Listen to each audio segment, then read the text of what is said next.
नमस्कार, जनता दरबार में आज हम बात करेंगे मेंबर ऑफ पार्लियामेंट ने अपने क्षेत्र में कौन कौन से बड़े काम कराए हैं, कौन से काम कराए जाने बाकी हैं। आज हम हैं झांसी में और यहाँ से मेंबर ऑफ पार्लियामेंट हैं अनुराग शर्मा, जिन्होंने काफ़ी सारे काम कराए हैं। सर, नाम क्या है आपका? मैं पंकज शुक्ला। पंकज जी, जब मेंबर ऑफ पार्लियामेंट चुने गए अनुराग शर्मा, तब यहाँ पर कौन कौन सी रिक्वायरमेंट थी, कितनी पूरी हो पाई हैं? जैसे सबसे पहले तो हमारे यहाँ ग्वालियर रोड फ्लाईओवर की थी, जो उन्होंने पास करा के जो ग्वालियर रोड फ्लाईओवर बनाया। सीपरी फ्लाईओवर भी उन्हीं के कार्यकाल में ही बनाया गया। वीडा, जो कि नोएडा की तर्ज पर हमारे वीडा बना रही है, नया स्मार्ट झांसी, औद्योगिक झांसी। ये बहुत बड़ी सौगात है हमारे यहाँ के बेरोजगार लोगों के लिए। मेरे को लगता है कि झांसी से अब किसी को बाहर दिल्ली या बाहर नहीं जाना पड़ेगा। बहुत बड़ी सौगात है जो माननीय सांसद जी यहाँ पर झांसी को दी जिन्होंने। और तीसरी, हमारे यहाँ रेलवे स्टेशन, जो रेलवे स्टेशन स्मार्ट सिटी के तहत और स्मार्ट सिटी के तर्ज पर बनाया जा रहा है। बहुत सुंदर रेलवे स्टेशन हमारे झांसी का बनने जा रहा है। ये भी माननीय अनुराग शर्मा जी के द्वारा ही बनाया जा रहा है। बीडा है, और उसके बाद खजुराहो, झांसी खजुराहो 4 लाइन जो बनाई गई, वो भी माननीय सांसद जी के कार्यकाल में ही है। Smart city Jhansi, smart city भी माननीय सांसद जी के कार्यकाल में ही तैयार हो रही है। यूपी गवर्नमेंट कहती है कि बीडा उसका प्रोजेक्ट है, आपने कहा कि केंद्र का प्रोजेक्ट है। मेरे ख्याल से तो केंद्र का ही प्रोजेक्ट है, बीडा केंद्र की है। अच्छा, अभी और कौन से काम बाकी है अभी? अब तो आगामी चुनाव हैं। अब चुनाव के बाद फिर देखते हैं क्या योजना है, क्या माननीय सांसद जी लेके आते हैं। इसके पहले जो कार्यकाल रहा प्रदीप जन आदित्य का कांग्रेस के बैनर तले, कितना कार्यकाल खराब था उनका? प्रदीप जन जी का कार्यकाल ठीक रहा, मगर जो नई योजनाएं जो झांसी को, हमारे इतनी सुंदर झांसी बनाई जा रही है, इतना अच्छा झांसी का डेवलपमेंट हो रहा है, ये तो पहले नहीं था। वैसे नाम क्या है आपका? प्रदीप गुप्ता। प्रदीप जी, कौन कौन सी समस्याएं थीं आज से 5 साल पहले 2019 के चुनाव में? कितना काम हो पाया है? देखिए, सबसे बड़ी बात तो ये कि यहाँ का माहौल बहुत सुरक्षामय है। व्यापारी खुल के व्यापार करता है, किसी भी तरह की उसको असुरक्षा की भावना नहीं है। दूसरी बात, यहाँ पर उनके कार्यकाल में कुछ ट्रेनें झांसी में भी तक आई हैं, जिससे कि झांसी वासियों को उसका बहुत लाभ मिला है। ओवरब्रिज बनी है ग्वालियर का। जो व्यापारी कहते हैं कि वो परेशान है, तो क्या वो झूठ बोल रहे हैं? देखिए, व्यापारी परेशान है, कंपटीशन का टाइम तो है ही, और व्यापार तो प्रतिस्पर्धा का है। आपको अगर अपने व्यापार में निपुणता और क्वालिटी नहीं करेंगे तो आपको इसका भुगतान तो देना पड़ेगा। तो अंतर्राष्ट्रीय स्तर पे भी देखें तो डाउनफॉल चल रहा है। आप अगर यूरोप के वहाँ पे भी देखें, वहाँ पे भी डाउनफॉल चल रहा है, उसकी वजह से भी अपनी इकोनॉमी प्रभावित होती है। तो टोटल मिलाकर के वर्ल्ड वाइज जो चल रहा है, उसका प्रभाव तो ऑल ओवर इंडिया है। नाम क्या आपका? मैं प्रदीप अग्निहोत्री। अग्निहोत्री जी, 2019 के दरमियान कौन कौन सी समस्याएं थी? चूँकि उस वक्त यहाँ से केंद्रीय मंत्री भी थी उमा भारती जी, उसके बाद में उम्मीद थी कि अनुराग शर्मा को मंत्री बनाया जाएगा, मंत्री नहीं बनाया गया उनको, तो क्या इसका बात का मलाल है? नहीं, बिल्कुल नहीं, क्योंकि देखिए ऐसा है कि भाजपा की हमेशा एक नीति रही है जोड़ने की, ना कि तोड़ने की। तो इसमें अगर वो जो बुंदेलखंड के लिए जो स्पेशल पैकेज दिए गए हैं, जो डिफेंस कॉरिडोर बनाया गया है, एयरपोर्ट की भी यहाँ पे झांसी में फैसिलिटी दे रहे हैं, नई नई ट्रेनें दे रहे हैं। आज अगर हमारा स्टेशन जो ये तैयार होगा, तब आप देखिएगा कि विश्व पटल पे भी झांसी का जो नाम अभी महारानी लक्ष्मीबाई के नाम से लिया जाता था, कल के दिन हमारे शर्मा जी की वजह से जो एक स्टेशन बनकर तैयार होगा, उसको भी विश्व पटल पे लाया जाएगा। हवाई अड्डा हवा में है, ये वाली बात सही नहीं है था, लेकिन अब सारे लोगों को ये विश्वास है, क्योंकि जो इनकी नीति है वो उसके अनुसार हर व्यक्ति को ये विश्वास है कि हमारा हवाई अड्डा जरूर आएगा। वैसे नाम क्या है आपका? वैसे नाम, ये शायद बोलने में अनकम्फर्ट हैं। आप कहाँ के रहने वाले हैं भाई साहब? झांसी के रहने वाले, लेकिन ये अनकम्फर्ट हैं। भाई साहब, नाम क्या है आपका? विकास चौरसिया। विकास जी, क्या क्या दिक्कतें थी 19 के पहले, कितना काम कराया गया सांसद जी के माध्यम से? मैं तो ये चीज़ जानता हूँ, जो भी काम किसी भी पार्टी के रहते हुए या किसी भी समय हुए हैं, पब्लिक के विकास के लिए हर काम अच्छे हैं और पब्लिक के विकास के लिए सरकार रहती है और पब्लिक के लिए हमें काम करना चाहिए। कोई भी नेता हो, हमारा उद्देश्य होना चाहिए पब्लिक के लिए। पब्लिक को जिसमें खुश है, हर पब्लिक के लिए, चाहे आप रोड हो, चाहे व्यापार मुद्दे हो, हर चीज़ से अगर पब्लिक को बस परेशानी हो, क्योंकि पब्लिक ही हम सबके लिए है और पब्लिक ही हम सबको जिताती है। हमारे नेता, आप ये मान के चल रहे हैं कि बीते 5 सालों में जो काम अपेक्षित था उतना काम हो पाया है? नहीं, बीते 5 साल में भी काम हुए और इसके पहले भी जो सरकारें रही उनने भी काम किया है। अगर यहाँ पे जो बोलते हैं कि एक दूसरे की आलोचना वगैरह, तो आलोचनाएं नहीं होना चाहिए। आलोचनाएं क्या है, एक अनेकता है। एकता में मिलके हम लोग को सबको रह के काम करना चाहिए और देश के विकास के लिए, भविष्य के लिए अच्छे काम होते रहे, यही हमारे। कांग्रेस के प्रदीप जैन पहले रहे यहाँ सांसद, केंद्रीय मंत्री भी रहे, उस वक्त काम नहीं हो पाया था क्या? नहीं, काम देखिए, मैंने क्या बोला, सभी नेताओं ने किए। मैं ये नहीं बोलता हूँ, सभी नेताओं ने किया, लेकिन कोई जो बोलता है कि इनके राज में इतने काम हुए, उनके राज में काम नहीं हुए, तो ऐसा नहीं है। सभी नेताओं ने काम किया है, लेकिन कुछ मुद्दे ऐसे भी होते हैं, जैसे अपन एक ही चीज़ को लेके चल रहे हैं कि हाईवे रोड और ट्रेन और ये सब चीज़ें लेके चल रहे हैं। कभी और भी मुद्दे देखिए, नीचे के मुद्दे क्या है। नीचे के मुद्दे व्यापार की तरफ भी जाते हैं, गरीबों की तरफ भी जाते हैं। जो आज भी ऐसे स्कूल हैं, कभी जाके देखते हैं उन स्कूलों की हालत बहुत ख़राब है, कभी उसमें कोई जाके देखे उन स्कूलों की हालत। केंद्र सरकार कह रही है कि गरीबों को वो मुफ्त राशन दे रही है, गरीबों को आवास दे रही है, शौचालय दे रही है, तो क्या ये अपर्याप्त है? नहीं, देखिए, राशन दे रही है, राशन से पेट भर रहा है, लेकिन शिक्षा का स्तर क्या है?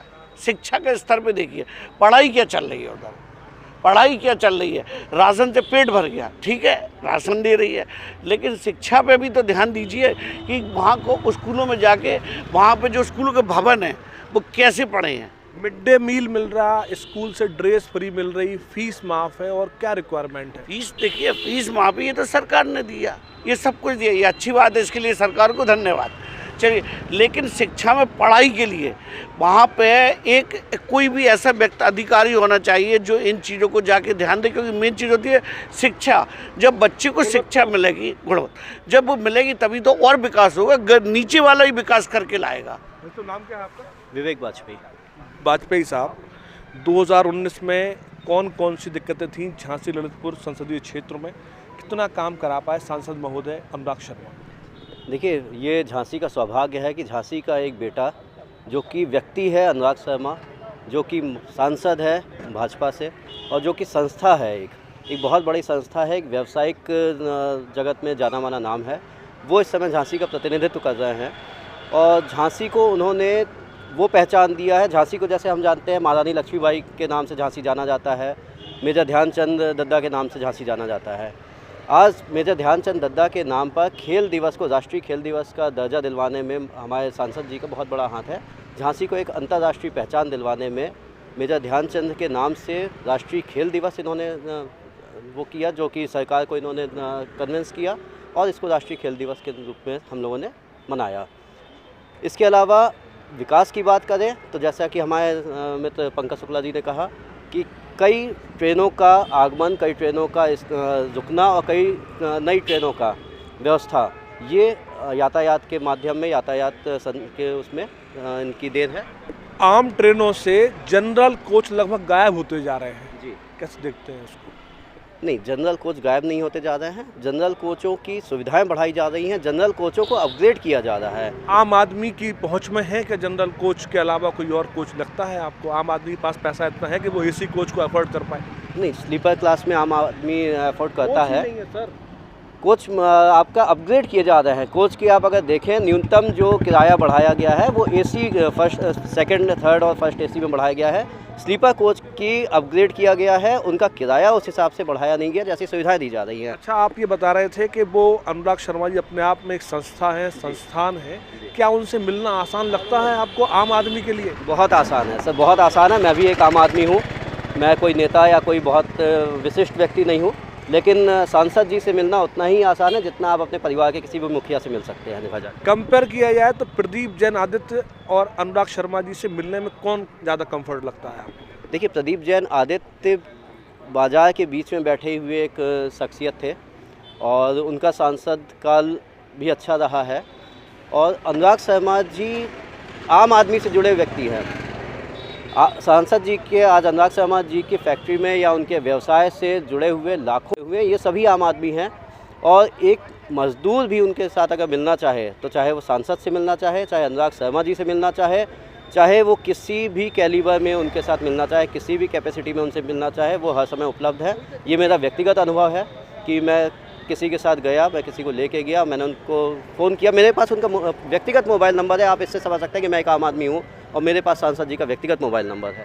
भाई साहब, आपका क्या मानना है इस बारे में कि सांसद जी से मिलना क्या बहुत आसान बात है? कोई जनता दरबार लगाते हैं, वो कोई दिन कोई फिक्स है उनका? सबसे पहले तो मैं ये बताना चाहता हूँ कि उनका निवास सिटी के मेन बीचों बीच जीवन सा चौराहे पर है। निवास के बगल में उन्होंने ऑफिस बना रखा है, जहाँ पर पूरा वर्क का भी पूरा काम होता है, कागजी काम पूरा होता है। वहाँ पर उनके प्रतिनिधि आपको हमेशा मिलेंगे। अगर सत्र चल रही है या फिर किसी मीटिंग की वजह से वो बाहर हैं तो ही ना मिलें, अन्यथा आपको आसानी से सांसद जी अपने ऑफिस में ज़रूर मिलेंगे। इस बार जब आप वोट करने जाओगे लोकसभा का, तो क्या सोच के जाओगे? बदलता हुआ भारत, स्वतंत्र भारत, भारत की एक नया भारत को हम लोग बनने जा रहा है, उस पर वोट हम डालने जाएंगे। नए भारत पर हम वोट डालने जाएंगे। भाई साहब, आप वोट करेंगे तब क्या सोचेंगे? बस अब मैं वोट करूंगा भारत के विकास के लिए, भारत की सुरक्षा के लिए, भारत के आम आदमी जनमानस की जो जीवन सुचारू रूप से चल रहा है उसी को आगे गति देने के लिए। और वोट देते समय दिमाग में सिर्फ देश की सुरक्षा और हिंदुत्व और भारतित्व, ये दो मुद्दे रहेंगे। देश, राज्य, जिला और गांव, सबसे छोटी कड़ी गांव है गुप्ता जी, क्या विकास हो पाया उसका? हाँ, गांव में भी विकास हुआ है, रोडें बनी हैं, पानी की सप्लाइयाँ बढ़ी हैं, बिजली के जहाँ बिजली नहीं थी वहाँ बिजली भी पहुँची है। परंतु एक बात आपसे कहना चाहूँगा, अभी हमारे एक भाई ने बताया कि जनरल कोच की समस्या के बारे में बताया, जनरल कोच के बारे में। ये बात सही है कि जनरल कोच में बहुत ज़्यादा मारामारी है, जनरल कोच बढ़ना चाहिए क्योंकि पब्लिक को बहुत परेशानी हो रही है। हमें जानकारी मिली है और बड़ी खुशी की बात है कि आने वाले समय में ट्रेनें बहुत बढ़ेंगी, परंतु जनरल कोच भी बढ़ना चाहिए। और ये बात भी मैं एक्सेप्ट करता हूँ कि इसकी मूल समस्या जनसंख्या है, क्योंकि सरकार किसी की भी हो वो आपको सुविधाएं दे सकती है, आपके लिए प्रबंध कर सकती है, परंतु उससे दुगनी रेशो से अगर जनसंख्या बढ़ती है तो उसका जो आपको सुविधा देना है वो उसका लाभ आप तक नहीं पहुंचता, आम आदमी तक नहीं पहुंचता। इसलिए जनसंख्या मेन कारण है जनसंख्या बढ़ने का। इस पर भी केंद्र को विशेष तौर से ठोस कदम उठाना चाहिए। देखिए, जहाँ तक जनरल कोच की हमारे आदरणीय बड़े भाई प्रदीप गुप्ता जी ने बताया कि जनरल कोच की समस्या है, यातायात के विभिन्न माध्यम हैं, सड़क माध्यम है, इसके अलावा रेल माध्यम है। इसमें जो सड़क माध्यम है इसमें यातायात की व्यवस्थाएं बढ़ाई गई हैं, सड़क का चौड़ीकरण है, 4 लाइन्स का है, इसके माध्यम से यातायात को सुचारू किया गया है। आज रेलवे से ज़्यादा व्यक्ति सड़क मार्ग से ट्रैवल करना ज़्यादा पसंद करता है क्योंकि सड़कें ज़्यादा अच्छी बना दी गई हैं, उनको शॉर्ट किया गया है, उनका जो डेस्टिनेशन था, जो उनकी लंबाई थी वो शॉर्ट की गई है और शहरों को पास लाया गया है। तो इसकी वजह से भी कहीं ना कहीं रेलवे पे हमारे बोझ कम हुआ है और यातायात बढ़ा है। कई सारे काम कंप्लीट हुए हैं, कई सारे काम बाकी हैं, लेकिन जनरल कोच बढ़ाए जाने की मांग अब भी जारी है। Kuldeep, general news, Jhansi.